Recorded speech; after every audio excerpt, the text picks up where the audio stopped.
दोस्तों, कभी हार न मानना एक अद्भुत गुण है जो किसी भी व्यक्ति को सफलता की ओर ले जा सकता है। यह वह शक्ति है जो हमें चुनौतियों का सामना करने और अपने लक्ष्यों को प्राप्त करने में मदद करती है। दृढ़ता के बिना हम आसानी से हार मान सकते हैं और अपने सपनों को छोड़ सकते हैं। इस वीडियो में हम कभी हार न मानने की शक्ति और इसके महत्व के बारे में जानेंगे। हम इस गुण के कुछ प्रसिद्ध उदाहरण को भी देखेंगे और सीखेंगे कि हम इसे अपने जीवन में कैसे विकसित कर सकते हैं। चाहे आप अपने करियर, अपने रिश्तों या अपने व्यक्तिगत विकास में सफल होना चाहते हैं, दृढ़ता आपके पास सबसे महत्वपूर्ण उपकरणों में से एक है। यह वीडियो आपको वह प्रेरणा देगा जो आपको आगे बढ़ने और अपने लक्ष्यों को प्राप्त करने के लिए आवश्यक है। तो आइए इसे आज की बौद्ध कहानी के माध्यम से समझते हैं कि दृढ़ता क्या है और यह हमारे जीवन में कैसे परिवर्तन ला सकती है। एक बार एक बहुत ही दुखी व्यक्ति एक महात्मा के पास आकर कहता है, मैं अपने जीवन से बहुत दुखी हूं। मैं अपने बीवी बच्चों और अपने परिवार को भी खुश नहीं रख सकता। मैं अपने लिए भी कुछ नहीं कर पा रहा। कभी कभी तो मुझे अपनी जिंदगी को खत्म कर देने के भी ख्याल आते हैं। आप इतनी साधनाएं करते हैं, इतनी तपस्या करते हैं, क्या आप मुझे कोई ऐसा मार्ग बता सकते हैं जिससे मैं अपने बुरे वक्त से बाहर आ सकूं? मेरा बहुत बुरा समय चल रहा है। 2 वक्त की रोटी का इंतजाम करना भी मेरे लिए बहुत मुश्किल हो गया है। अब आप ही बताइए कि ऐसे वक्त में मैं जिंदा रहूं तो कैसे रहूं? कैसे अपने परिवार को खुश रखूं? कृपया करके कोई साधारण सा तरीका बताने की अनुकंपा करें ताकि मैं आसानी से समझ सकूं, क्योंकि मैं बहुत पढ़ा लिखा नहीं हूं। अगर आप बड़ी बड़ी ज्ञान की बातें करेंगे तो शायद मैं कभी समझ भी नहीं पाऊंगा। यह सुनकर महात्मा ने मुस्कुराते हुए कहा कि तुम एक काम कर सकते हो मेरा। उसने सामने की तरफ इशारा करते हुए कहा कि उस ऊंची पहाड़ी पर एक मंदिर है और उस मंदिर के पास चींटियों का एक घर है जहां पर हजारों चींटियां रहती हैं। तुम्हें सुनने में बड़ा अजीब लगेगा, लेकिन वह चींटियां उस मंदिर की जमीन को खराब कर देती हैं। उस मिट्टी की उपजाऊ शक्ति वह खत्म कर देती है, जिसके कारण वहां पर कोई भी पेड़ या कोई भी घास पनप नहीं पाती है। तुम मेरा एक काम करो, उसके बाद मैं तुम्हें तुम्हारे सवालों के जवाब दूंगा। तुम 7 दिन तक रोज उस पहाड़ी पर जाओ और उस चींटियों के घर को तहस नहस कर दो, उसको तोड़ दो। जब भी तुम्हें कोई चींटियों का घर दिखे मंदिर के आसपास, तो उसे वहीं पर तहस नहस कर देना। लेकिन याद रहे, घर को तोड़ने में कोई भी चींटी मरने नहीं चाहिए। इस बात को समझने का प्रयास करते हुए वह युवक वहां से चला गया। शायद उसको कुछ समझ में नहीं आया था कि महात्मा जी ऐसा क्यों करवा रहे हैं। वह तो उन चींटियों पर अन्याय कर रहे हैं, उनका घर तोड़वा रहे हैं, उन्हें नुकसान पहुंचा रहे हैं। आखिर कौन महात्मा ऐसा करेगा? लेकिन फिर भी उस महात्मा की बात मानते हुए वह अगले दिन से ही पहाड़ी पर जाना शुरू कर देता है। जब वह पहले दिन पहाड़ी पर पहुंचता है तो देखता है कि बहुत सारी चींटियां अपना खाना जुटाने में लगी हुई हैं। सारी चींटियां कतार से चल रही थीं और अनाज के छोटे छोटे कण उठाकर अपने घर में जमा करती जा रही थी। यह देखकर पहले तो उस युवक का मन कमजोर पड़ गया।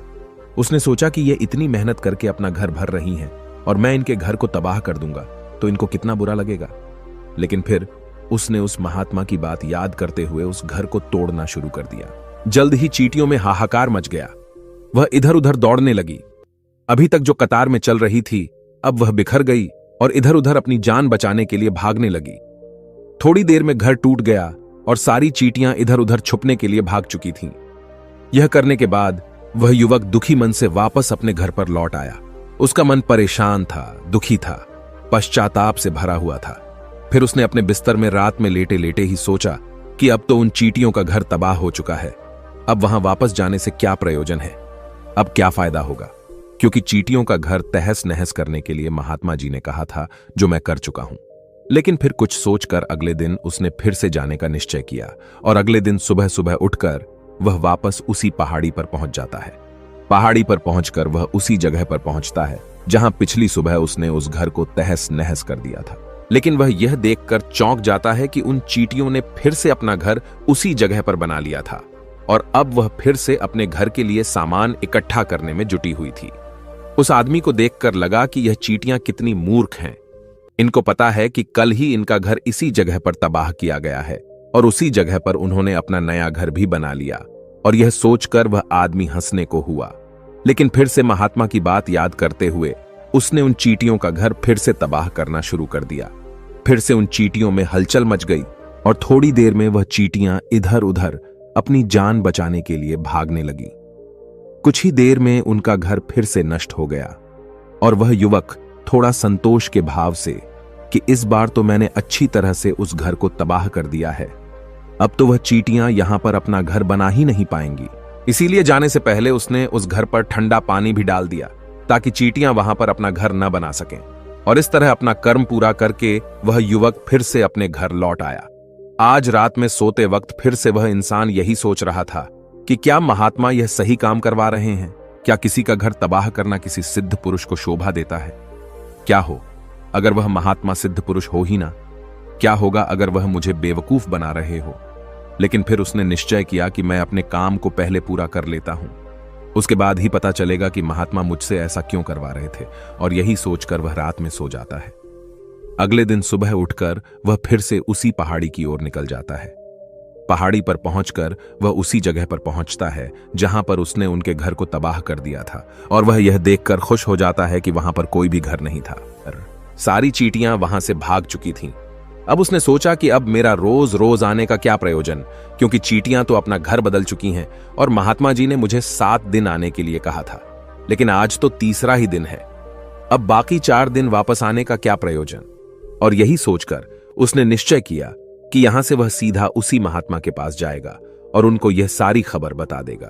जब वह वापस मुड़कर उस पहाड़ी से उस महात्मा की कुटिया की तरफ जाने लगा तो उसने देखा तो अचानक उसकी नजर एक और घरौंदे पर पड़ी जो कि चींटियों का ही बनाया हुआ था। मतलब कि वह घरौंदा चींटियों ने ही बनाया था और अब वह चींटियां नए घर में वास कर चुकी थीं।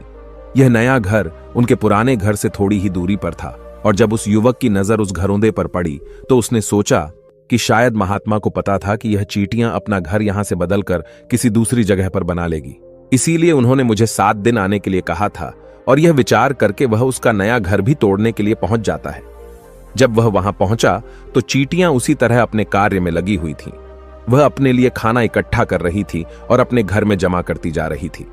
जो पुराना घर टूटा था वहां भी अनाज के कण बचे हुए थे और चींटियां वहां से भी अनाज इकट्ठा कर करके वापस अपने नए घर में ला रही थी।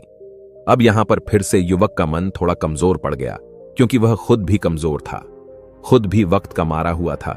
इसीलिए उसके मन में उन चींटियों के प्रति दया का भाव उमड़ रहा था। उनके ऊपर उसे दया आ रही थी। वह चाहता था कि उनकी मदद करे, लेकिन वह उल्टा उनको नुकसान पहुंचा रहा था। लेकिन उस महात्मा की बात को याद करते हुए उसने फिर से उस घर को तोड़ने का निश्चय किया और उसने इस बार बड़ी ही सावधानी के साथ बिना किसी चींटी को कोई नुकसान पहुंचाए वह घर तबाह करना शुरू कर दिया। वक्त थोड़ा ज्यादा लगा, क्योंकि किसी भी चींटी को नुकसान न पहुंचाने की शर्त महात्मा ने पहले ही रखी थी। इसीलिए उसको बड़ी सावधानी के साथ उन घरों को तबाह करना था। लेकिन आखिरकार उसने उस घर को भी तबाह कर दिया और उस घर को तबाह करने के बाद वह बड़े ही दुखी मन से, इस बार वह पहले से भी ज्यादा दुखी था, क्योंकि उसने उनका नया घर भी तोड़ दिया था। वह उन चींटियों को बसने ही नहीं दे रहा था और वह अब अपने आप को शैतान या दानव समझने लगा था। लेकिन फिर भी उस महात्मा की बात को मानते हुए वह अपने घर पर दुखी मन से वापस आ गया। रात में सोने से पहले एक बार उसने फिर से सोचा कि मैं कितना बड़ा शैतान हूं, कितना बड़ा दानव हूं। पुराना घर तो छोड़ो, मैं उन चींटियों को कहीं भी बसने के लिए कोई जगह ही नहीं दे रहा हूं। वह चींटियां मेरे बारे में क्या सोचती होंगी? वह कितना दुत्कारते होंगे उस परमात्मा को जो मेरे द्वारा यह काम करवा रहा है। लेकिन फिर भी उसने अगले दिन जाने का निश्चय किया और अगले दिन सुबह सुबह वह फिर से वहां पर पहुंच गया। वह यह देखकर फिर से आश्चर्यचकित रह जाता है कि इस बार चींटियों ने एक और नई जगह पर अपना घर बना लिया था। वह पहले से भी ज्यादा ऊर्जा के साथ काम कर रही थी और उन्होंने एक रात में पहले से भी बड़ा घर बना लिया था और अब वह फिर से अपना अनाज और खाना इकट्ठा करने में जुटी हुई थी। यह देखकर उस आदमी को लगा कि यह चींटियां किस मिट्टी की बनी हुई हैं। मैं इनको बार बार यहां से भगाने की कोशिश कर रहा हूं और यह वहीं पर अपना घर बना लेती हैं। क्या इनको पता नहीं है कि मैं इन्हें यहां पर कभी भी बसने नहीं दूंगा? यह चींटी है, दिखने में इतनी छोटी है, लेकिन फिर भी यह मुझसे हार नहीं मान रही है। बड़े ताज्जुब की बात है। और इस बार उसने गुस्से में उस घर को तहस नहस करना शुरू कर दिया। लेकिन इस बार तहस नहस करते हुए कुछ चींटियां वहीं पर मर गईं। उसके पैरों तले कुचल दी गई। कुचलने के बाद जब वह अपने अहंकार से बाहर आया तो उसने देखा कि गुस्से में उसने उन चींटियों को कितनी क्षति पहुंचा दी है। उसका मन पश्चाताप से भर गया और वह रोता हुआ अपने घर की तरफ बढ़ गया।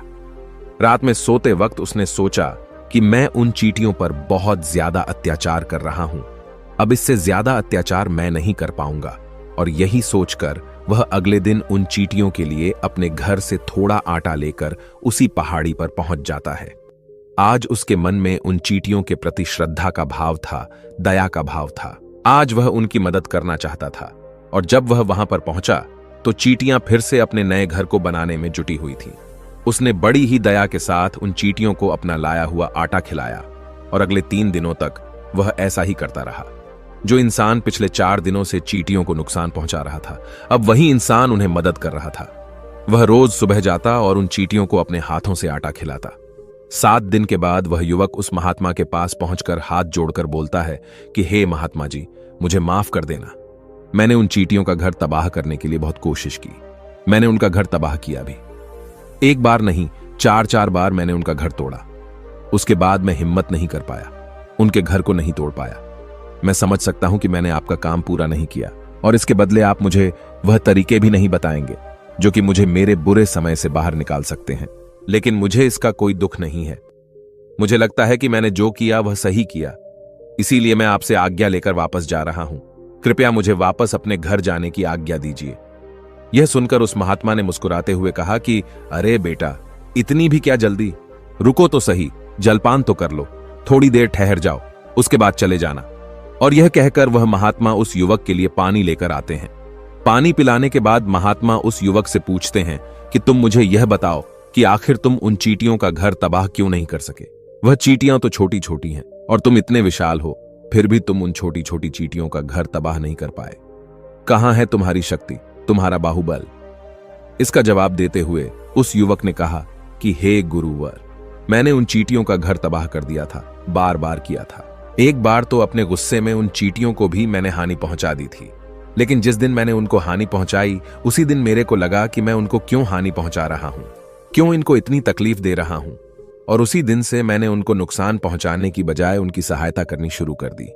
यह सुनकर उस महात्मा ने कहा कि यही तो सीखने की बात है। एक छोटी सी चींटी हमें जीवन का संदेश दे जाती है।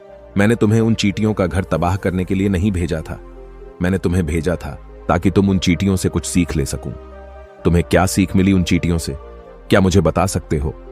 यह सुनकर उस युवक ने पूरी कहानी बयां कर दी। पूरी कहानी सुनने के बाद महात्मा ने मुस्कुराते हुए कहा कि बेटा, तुमने जो महसूस किया, मैं वही तुम्हें दिखाना चाहता था।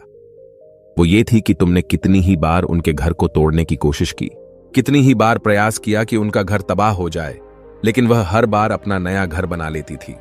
उन्होंने कभी भी हार नहीं मानी। अगर वह हार मान लेती तो चींटियां तुम्हें वहां पर नहीं मिलती। जब एक छोटी सी चींटी अपने विश्वास और मेहनत से इतने बड़े आदमी का दिल बदल सकती है, तो तुम तो इंसानों का मन बदल ही सकते हो।